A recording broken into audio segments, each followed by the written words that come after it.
Hi ನಮಸ್ಕಾರ friends. IPL 2025 ಹರಾಜು ಅದರ ಬಗ್ಗೆ ನಾನು ತಿಳಿಸ್ಕೊಡ್ತಾ ಇದ್ದೀನಿ ಫ್ರೆಂಡ್ಸ್.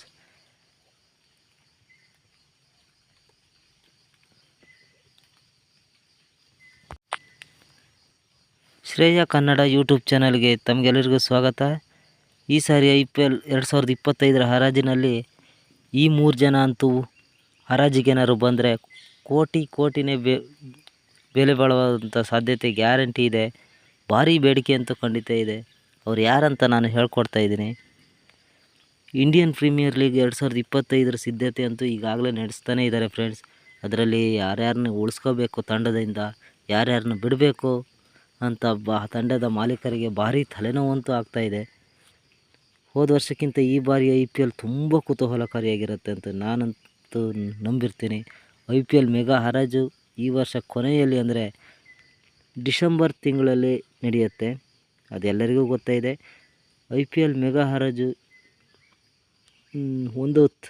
ಒಂದು ತಂಡ ಎಷ್ಟು ಆಟಗಾರನ ಉಳಿಸ್ಕೋಬೋದು, ಈ ಪರ್ಸ್ನಲ್ಲಿ ಎಷ್ಟು ಹಣ ಇಟ್ಕೋಬೇಕು, ಇದೆಲ್ಲ ಆಡಳಿತ ಮಂಡಳಿ ಅಂತೂ ಇದ್ರ ಬಗ್ಗೆ ಚರ್ಚೆ ಈಗಾಗಲೇ ಶುರು ಮಾಡ್ಕೊಬಿಟ್ಟಿದೆ. ಇನ್ನು IPL ಅಲ್ಲಿ ಹಣದ ಮಳೆ ಆಗೋದಂತೂ ಗ್ಯಾರಂಟಿ. ಕಳೆದ ವರ್ಷವೇ IPLನಲ್ಲಿ ನೋಡಿದ್ದೇವೆ. ಹರಾಜಿನಲ್ಲಿ ಆಸ್ಟ್ರೇಲಿಯಾದ ವೇಗಿ ಮಿಚೆಲ್ ಸ್ಟಾರ್ಕ್ ಅವರು 24.75 ಕೋಟಿಗೆ ಹರಾಜಾಗಿ KKR ತಂಡದವನ್ನು ಸೇರಿದರು. ಈ ಸಾರಿ ಅವರು KKRನವ್ರು ಬಿಡ್ತಾರೆ ಅಂತ ಸುದ್ದಿ ಅಂತೂ ಮಾಡ್ತಾಯಿದ್ದಾರೆ.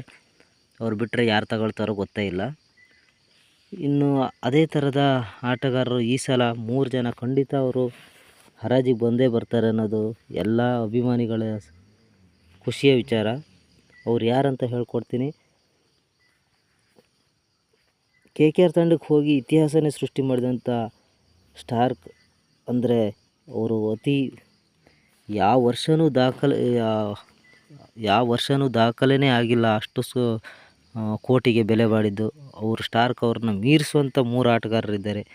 ಆ 3 ಬ್ಯಾಟ್ಸ್ಮನ್ಗಳೇ ಅನ್ನೋದು ವಿಶೇಷ. ಹೋದ ವರ್ಷ ಬೌಲರ್ಗಳಿಗೆ ಅತಿ ಹೆಚ್ಚು ಕೋಟಿ ಕೊಟ್ಟು ಖರೀದಿ ಮಾಡಿದರು. ಆದರೆ ಈ ವರ್ಷ ಆ ಥರ ಇಲ್ಲ. 3 ಬ್ಯಾಟರ್ಗಳು ಏನಾದರೂ ಹರಾಜಿಗೆ ಬಂದರೆ ಭಾರಿ ಬೆಲೆಗೆ ಹೋಗ್ತಾರೆ ಅನ್ನೋದು ಎಲ್ಲರಿಗೂ ಗೊತ್ತಿರುವಂಥ ವಿಚಾರ. ಇನ್ನು ಮೊದಲನೇದಾಗಿ ರೋಹಿತ್ ಶರ್ಮಾ, ಎಲ್ಲರಿಗೂ ಗೊತ್ತಿರುವ ಆಟಗಾರ. ಹಿಟ್ಮ್ಯಾನ್ ರೋಹಿತ್ ಶರ್ಮಾ ಅವರು ಹಿಟ್ಮ್ಯಾನ್ ಅಂತಲೇ ಹೆಸರುವಾಸಿಯಾಗಿರುವಂಥ ಆಟಗಾರ. ಎಲ್ಲ ವರ್ಷವೂ ಮುಂಬೈ ತಂಡಕ್ಕೆ ನಾಯಕನಾಗಿ ಆಟ ಆಡಿದಂಥ ಆಟಗಾರ. ಆದರೆ ಹೋದ ವರ್ಷ ಮಾತ್ರ ತಂಡದ ಮಾಲೀಕರ ಕಾರಣ ಅವರು ನಾಯಕತ್ವ ಸ್ಥಾನವನ್ನು ಕೆಳಗಿಳಿಸಿದರು. ಅವರು ಕೈ ಬಿಟ್ಟ ತಂಡ ಮುಂಬೈ ತಂಡದ ತೊರೆದು ಮೆಗಾ ಹರಾಜಿಗೆ ಪ್ರವೇಶಿಸುತ್ತೇನೆ ಅಂತ ಹೇಳಿದರು ಒಂದು ಸಲ. ಹಾಗೆ ಅವರೇನಾದರೂ ಹರಾಜಿಗೆ ಬಂದರೆ ಅಂದಾಜು ಒಂದು 30 ಕೋಟಿ ದಾಟಿದರೂ ಅಚ್ಚರಿ ಅಂತೂ ಇಲ್ಲ. ಯಾಕಂದರೆ ಮುಂಬೈ ತಂಡವನ್ನು ಅಷ್ಟು ಚೆನ್ನಾಗಿ ನಡೆಸಿಕೊಂಡ ಏಕೈಕ ಆಟಗಾರ, ಹಲವಾರು ಪ್ರಶಸ್ತಿಗಳನ್ನು ಬಾಚಿಕೊಂಡಂಥ ನಾಯಕ ಕೂಡ ಅವರು. ಅವರೇನಾದರೂ ನಾಯಕನ ಪಟ್ಟ ಬಿಟ್ಟರೆ ಬೇರೆ ತಂಡದವರು ಅವರಿಗೆ ನಾಯಕನ ಸ್ಥಾನ ಕೊಡಲು ಭಾರಿ ಕಾತರದಿಂದ ಕಾಯ್ತಾ ಇದ್ದಾರೆ. ಅದರಲ್ಲಂತೂ ಇನ್ನೂ ಕಪ್ ಗೆಲ್ಲದ ತಂಡ RCB, ಪಂಜಾಬ್, ಲಕ್ನೋ. ಹೀಗೆ ನನಗೆ ಗೊತ್ತಿರೋ ಪ್ರಕಾರ ಹೋದ ವರ್ಷ IPLನಲ್ಲಿ ಒಂಥರ ಭಾರಿ ನೋವು ಮಾಡ್ಕೊಂಡಿರೋ ವ್ಯಕ್ತಿ ನಮ್ಮ ಹಿಟ್ಮ್ಯಾನ್ ರೋಹಿತ್ ಶರ್ಮಾ ಅವರು. ಈ ಸಲ ಏನಾದ್ರು ಅವರು ಹರಾಜಿ ಬಂದರೆ RCB ಅವರು ಕೊಂಡ್ಕೊಳ್ಳೋ ಸಾಧ್ಯತೆ ಹೆಚ್ಚು ಕಂಡು ಬರ್ತಿದೆ. RCB ಬಂದ್ರಂತೂ RCB ಅಭಿಮಾನಿಗಳಿಗೆ ಹಬ್ಬ ಅಂತಲೇ ಹೇಳ್ಬೋದು. ಇನ್ನು ಎರಡನೇ ಆಟಗಾರ KL ರಾಹುಲ್. IPL ಮಧ್ಯದಲ್ಲೇ ಮಾಲೀಕರ ಜೊತೆ ಜಗಳ ಆಡಿದ್ದು ಎಲ್ಲರಿಗೂ ಗೊತ್ತೇ ಇದೆ. ಅದೇ ಕಾರಣಕ್ಕೆ KL ರಾಹುಲ್ ಅವರು ಇನ್ನು ನಾನು ಲಕ್ನೋ ತಂಡದ ಜೊತೆ ಆಡಲ್ಲ ಅಂತ ಸ್ಟೇಟ್ಮೆಂಟ್ ಕೂಡ ಮಾಡಿದರು. ಈಗ ಏನಾದರೂ ಅವರು ಹರಾಜಿ ಬಂದರೆ ಫಸ್ಟ್ ಮಣೆ ಹಾಕೋದೆ ನಮ್ಮ RCB. ಯಾಕೆ ಗೊತ್ತಾ ಫ್ರೆಂಡ್ಸ್? RCB ತಂಡಕ್ಕೆ ನಾಯಕನ ಅಗತ್ಯ ಬಹಳ ಇದೆ. ಇನ್ನು ಅವರು ಏನಾದ್ರು RCBಗೆ ಬಂದರೆ ಅವರಿಗೆ ನಾಯಕನ ಪಟ್ಟ ಪಕ್ಕ ಖರೀದಿ ಮಾಡ್ಬೋದು. ಇನ್ನು KL ರಾಹುಲ್ IPL ಶುರು ಮಾಡಿದ್ದೇ ನಮ್ಮ RCB ತಂಡದಿಂದ. ಕೆರಿಯರ್ ಶುರುವಾಗಿದ್ದೆ ಅವರು RCBಗೆ ಬಂದರೆ ಆಶ್ಚರ್ಯ ಅಂತೂ ಯಾರಿಗೂ ಆಗೋಲ್ಲ. ಖಂಡಿತ ನಮ್ಮ ಕನ್ನಡಿಗನ ಕೈಯಲ್ಲಿ ನಾಯಕನ ಪಟ್ಟ ಇರುತ್ತೆ ಅನ್ನೋದೇ ಖುಷಿ.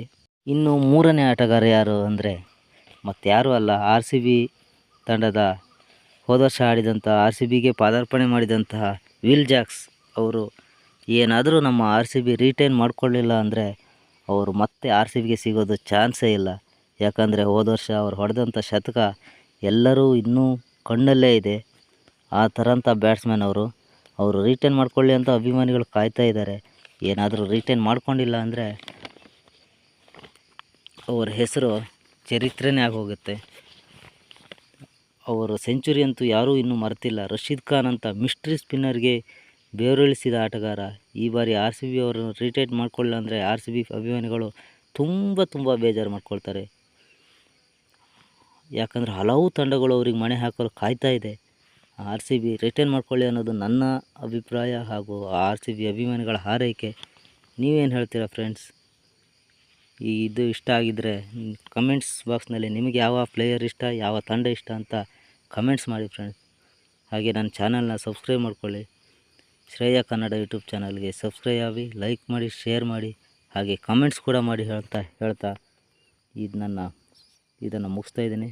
ಧನ್ಯವಾದಗಳು. Thank you friends. ನೀವು ಕಮೆಂಟ್ಸು ಶೇರು ಮಾಡಿದಷ್ಟು ನನಗೆ ಇನ್ನೂ ಹಲವು ವಿಡಿಯೋಗಳನ್ನು ಹಾಕೋಕ್ಕೆ ಒಳ್ಳೆಯ ಹುಮ್ಮಸ್ಸಂತೂ ಬರುತ್ತೆ ಫ್ರೆಂಡ್ಸ್. ದಯವಿಟ್ಟು ನೀವು ಲೈಕು, ಸಬ್ಸ್ಕ್ರೈಬ್, ಶೇರ್ ಅಂತೂ ಮಾಡಿ.